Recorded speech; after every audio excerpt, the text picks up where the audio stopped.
নামো বুদ্ধায়। একতরফা আপনাকে বা আমাকে যে কেউ মানুষ ভালোবাসবে এটা আশা করা ভুল। বা আপনাকে আদর স্নেহ উৎসাহমূলক কথা, আপনার যেই ভালো একটা কার্য সম্পাদন করার জন্য উৎসাহ প্রদান, বা এইটা করলে ভালো হবে ওইটা করলে ভালো হবে, এইটা আশা করা একদম প্রতিটা মানুষের ক্ষেত্রে ভুল। এটা আমি হোক বা আপনি হোক, এটা যে কোনো মানুষ এটা আশা করা মানে আমাদের ভুল ধারণা।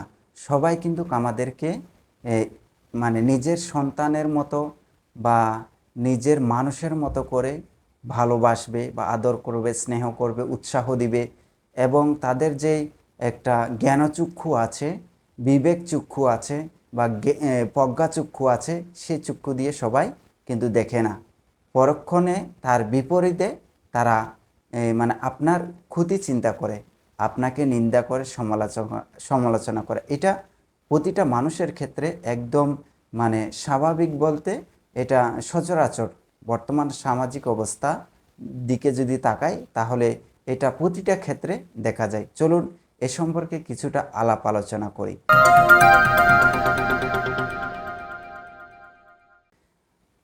আপনাকে আমাকে একজন মানুষ বা একটা পরিবার, একটা সমাজ, একটা দেশ একইভাবে যে আপনাকে ভালোবাসবে তা কিন্তু আশা করা একদম নিরর্থক, বা একদম আশা করা ঠিক না। কারণ মানুষ ক্ষণে ক্ষণে পরিবর্তনশীল। মানুষের মন, মানুষের চিত্ত, মানুষের বিবেক, মানুষের জ্ঞান, মানুষের বুদ্ধি ক্ষণিকের মধ্যে পরিবর্তন হয়ে যায়। কারণ মানুষের মধ্যে স্বার্থ নিহিত থাকে, বা স্বার্থ চিন্তা একটা, বা স্বার্থ কার্য সম্পাদনের জন্য একটা আশা আকাঙ্ক্ষা থাকে। সেই মানে স্বার্থ অনুযায়ী যদি কাজ না হয়, তাদের স্বার্থ মতো যদি আপনি কাজ করতে না পারেন, তাহলে তাদের কাছে আপনি হয়ে যাবেন একজন ঘৃণিত মানুষ। আপনাকে আগের মতো যেভাবে ভালোবাসবে, আদর করবে, স্নেহ করবে, সেটা তারা টোটালি ভুলে যাবে।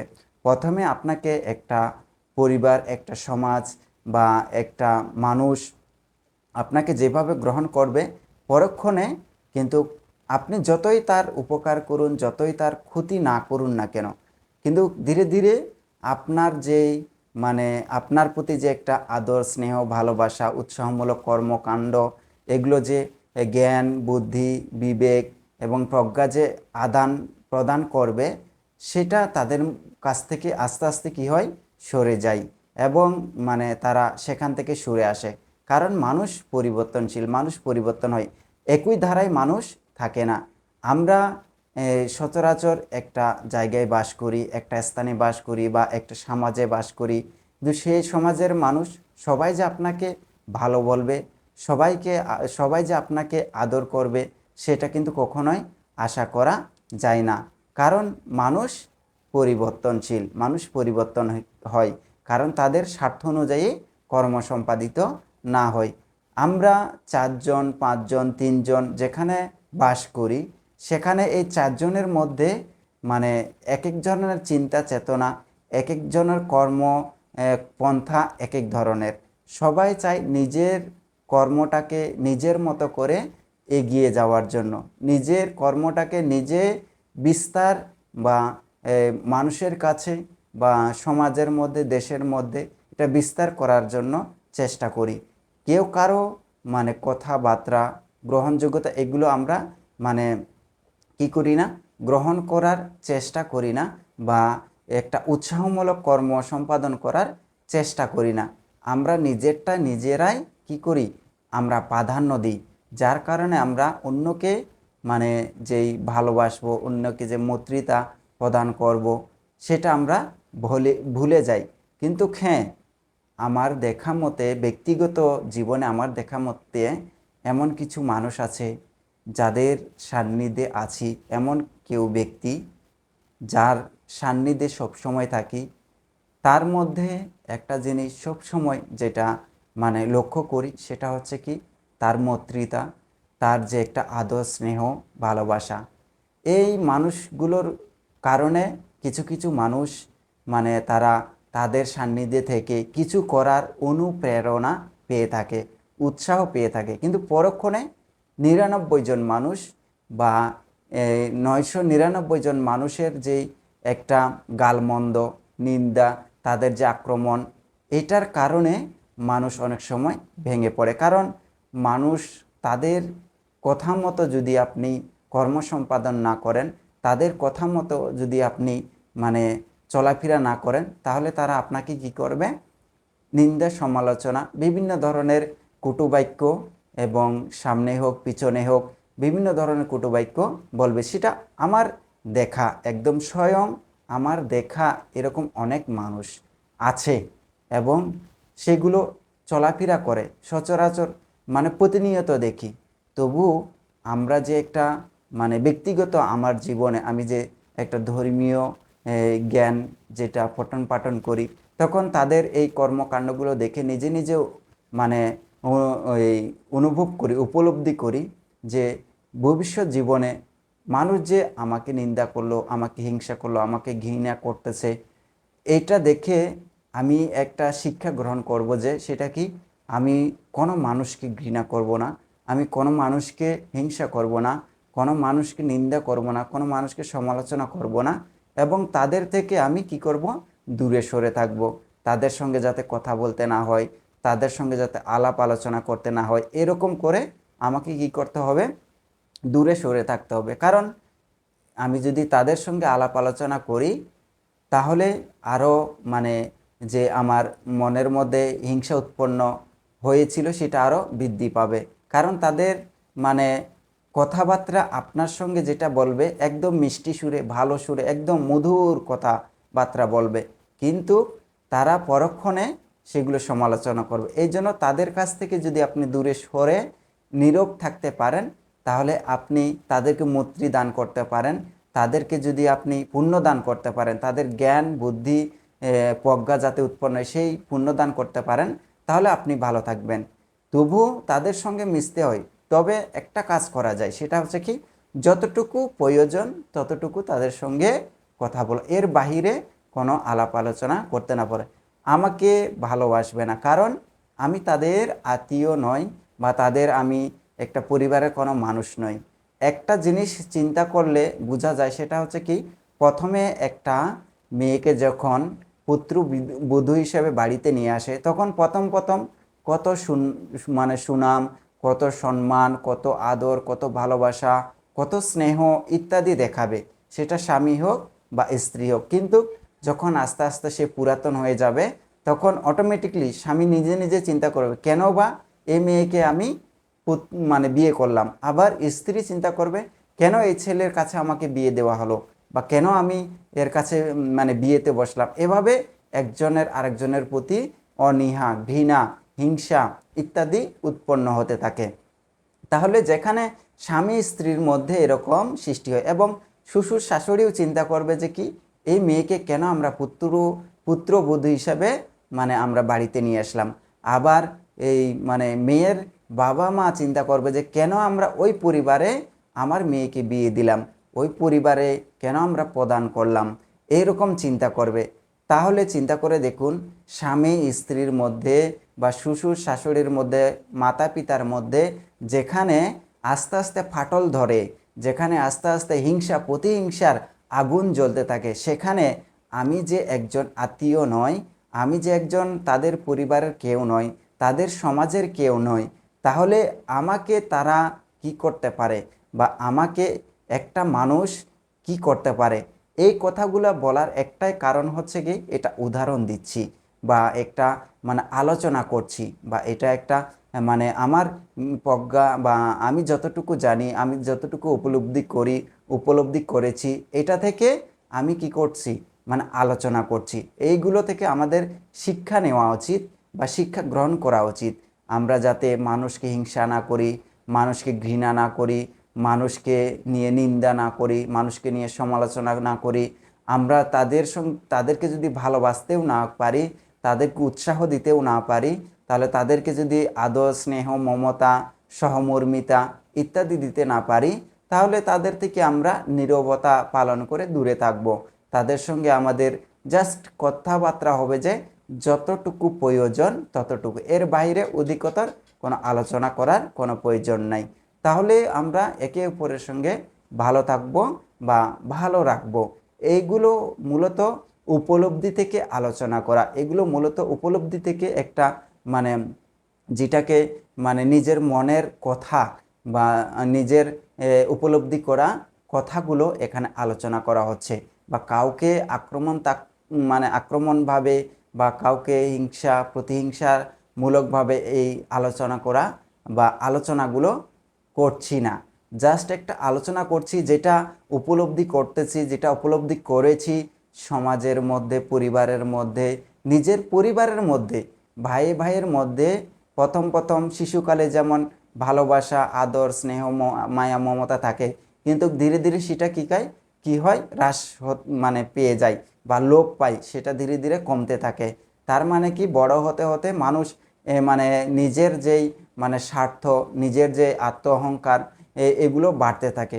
এই বাড়ার কারণে কি হয়ে থাকে, মানে মানুষ আপনার কাছ থেকে সরে যাবে। নিজের মানে পরিবারের ভাই ভ্রাতা বোন যারা আছে তাদের মধ্যেও এই জিনিসটা মানে ফাটল ধরে। নিজের পরিবারের যেই একটা পরিবারে 5-6 জন ভাই আছে বা বোন আছে, সেই পরিবারে যদি কয়েকজন 6জন ভাইয়ের বউ থাকলে তাদের মধ্যেই হিংসাত্মক মারামারি, আরেকজনের কথা আরেকজনকে নিয়ে গিয়ে আলাপ আলোচনা করে একটা দ্বন্দ্ব মানে বিবাদ সৃষ্টি করে দেয়। তাহলে চিন্তা করে দেখুন, আমাদের যে মন মানসিকতা, আমাদের যেই মানে আত্ম অহংকার, আমাদের যে হিংসামূলক, নিন্দামূলক, সমালোচনামূলক যে কথাবার্তা, এটার মাধ্যমে আমরা মানে অপরের যেই মানে ক্ষতি সাধন করি এবং নিজেরও যে ক্ষতি সাধন করি, এগুলো আমরা কখনোই ভাবি না বা চিন্তা করি না।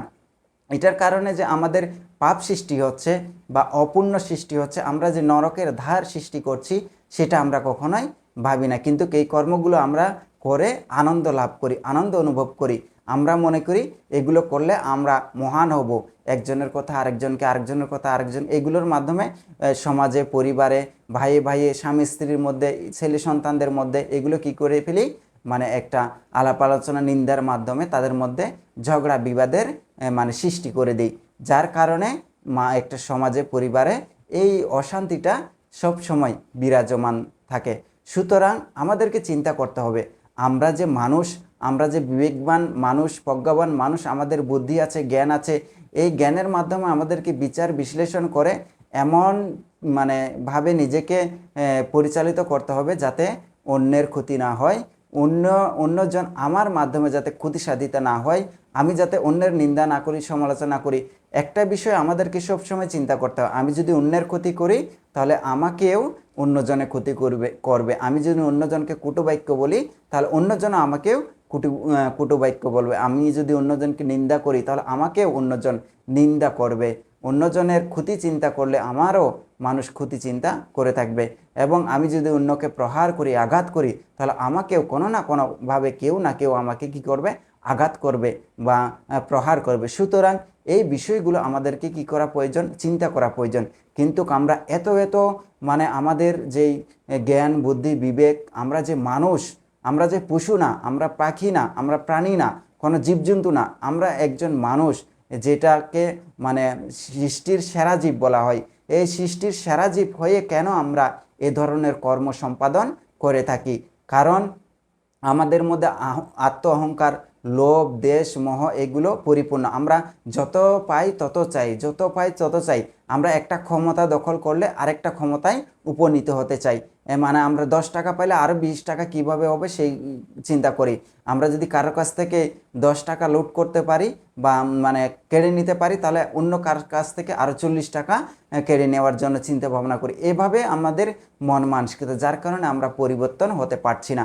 আমরা এত ধর্মকথা, প্রতিটা মানে রিলিজিয়ন যেগুলো আছে, প্রতিটি জাতির যে রিলিজিয়ন বা ধর্ম, রিলিজিয়ন গ্রন্থ আছে বা রিলিজিয়ন বুকস আছে, সেই বুকের মধ্যে এই মানে আত্ম অহংকার, হিংসা, বিদ্বেষ ভুলে গিয়ে শান্তিময় বিরাজ করার জন্য কথা বলা হয়েছে। কিন্তু আমরা সেই মানে পদ্ধতিটা, সেই নীতিটা, সেই আদর্শটা মানে পঠন পাঠন করি, আলাপ আলোচনা করি, কিন্তু আমরা প্রয়োগ করি না, আমরা সেটা ব্যবহার করি না, আমরা সেটা পালন করার চেষ্টা করি না। আমরা মুখে মাত্র পালন করি, কিন্তু মনের মধ্যে আমাদের হিংসা, বিদ্বেষ, লোভ, দেশ দিয়ে পরিপূর্ণ। যার কারণে আমরা একটা মানুষকে মানে সারা জীবনের মতো আদর স্নেহ মায়া মমতা ভালোবাসা দিতে পারি না। আমরা দিই এই কয়েকদিনের জন্য, ক্ষণিকের জন্য, 9 দিনের জন্য বা 10 দিনের জন্য, 20 দিনের জন্য, 1 বছরের জন্য। কিন্তু পরক্ষণে আমরা কি করি, মানে আমাদের স্বার্থের মধ্যে যখন আঘাত লাগে, স্বার্থের মধ্যে যখন মানে আমাদের মানে সেই যেটা স্বার্থন্বেষী বলা হয়, যেটা আমরা লাভ করতে পারি না, যেটা আমরা অর্জন করতে পারি না, এইটাতে যখন আমাদের আঘাত লাগে তখন আমরা সাথে সাথে পরিবর্তন হয়ে যাই। একটা কথা সবসময় আমাদেরকে মনে রাখতে হবে, সেটা কি, আপনি যতই ভালো কাজ করুন, যতই ভালো পুণ্যকর্ম সম্পাদন, সবসময় ধর্মমতো জীবনযাপন করুন, অতীত কর্ম যদি আপনার কপালে থাকে, আপনি যদি অতীত এমন কোনো কর্ম যদি করে থাকেন, যে কর্ম আপনি অতীতে পাপ সম্পাদন করেছিলেন, কোনো না কোনো কারণে আপনি মানব জন্মগ্রহণ করেছেন, কিন্তু অতীতের সেই কর্ম, আপনি যতই ভালো মানুষ হয়ে থাকুন না কেন, যতই আপনি মানে ধর্মপরায়ণ হয়ে থাকুন না কেন, আপনাকে সেই কর্ম অবশ্যই ভোগ করতে হবে। অনুরূপভাবে আমাকে যখন কেউ নিন্দা করে, আমাকে যখন কেউ কুটুবাক্য বলে, আমার উপরে যখন মানে ফৌজদারি করার চেষ্টা করে, তখন আমি যতই দুঃখ পাই না কেন, তৎক্ষণে চিন্তা করি, অতীতে হয়তো আমি কোনো কর্ম করে এসেছি বা কর্ম করেছিলাম, যার কারণে একটা মানুষ বা অন্য কোনো মানুষরা আমার উপরে এভাবে ঘৃণা মানে বা নিন্দা সমালোচনা ইত্যাদি করছে। সুতরাং যারা এইগুলো করে তারা কর্ম সৃষ্টি করছে, এবং আমি যেগুলো সহ্য করতেছি সেটা আমার কর্ম খণ্ডন হচ্ছে। সুতরাং আমাদেরকে এই বিষয়গুলো চিন্তা করতে হবে এবং বুঝতে হবে, জানতে হবে। যদি আমরা না বুঝি, না জানি, তাহলে এই পাপকর্মগুলো কথার মাধ্যমে, কায়র মাধ্যমে বা কায়িকের মাধ্যমে এবং মনের মাধ্যমে এই কর্মগুলো মানে সম্পাদন করতে থাকব, এবং আমরা পাপ সঞ্চয় করতে থাকব। এই জন্য একটা মানুষ বা একটা সামাজিকগতভাবে বলুন, পরিবারগতভাবে বলুন, বা বন্ধুগতভাবে বলুন, বান্ধবগতভাবে বলুন, যে কোনোভাবে একটা মানুষ আরেকটা মানুষকে সারা জীবন একইভাবে আদর স্নেহ সহমর্মিতা ভালোবাসা দিয়ে মানে তাকে দেখতে পারে না, বা তাকে এভাবে আগলে রাখতে উৎসাহ দিয়ে আগলে রাখতে পারে না। কারণ তাদের মধ্যে যখন স্বার্থ ক্ষুণ্ণ হবে, স্বার্থ মতো তাদের কার্য সম্পাদন যখন হবে না, অটোমেটিকলি তারা আপনাকে ঘৃণা করবে, নিন্দা করবে, সমালোচনা করবে। এটা প্রতিটা ক্ষেত্রে এটা একটা কর্মচক্র। যে করে তার কর্ম বৃদ্ধি পায়, এবং যে সেই কর্মের মধ্যে পড়ে, যাকে শ্রবণ করতে হয়, শুনতে হয়, তাকে অপমানিত হতে হয়, সে তার কর্ম খণ্ডন করে। সুতরাং সবার মধ্যে জ্ঞানের উদয় হোক, সবাই ভালো থাকুক, সুস্থ থাকুক, এই কামনা করি, এবং জগতের সকল প্রাণী জ্ঞানী হোক এই আশায় ব্যর্থ করি। নমো বুদ্ধায়।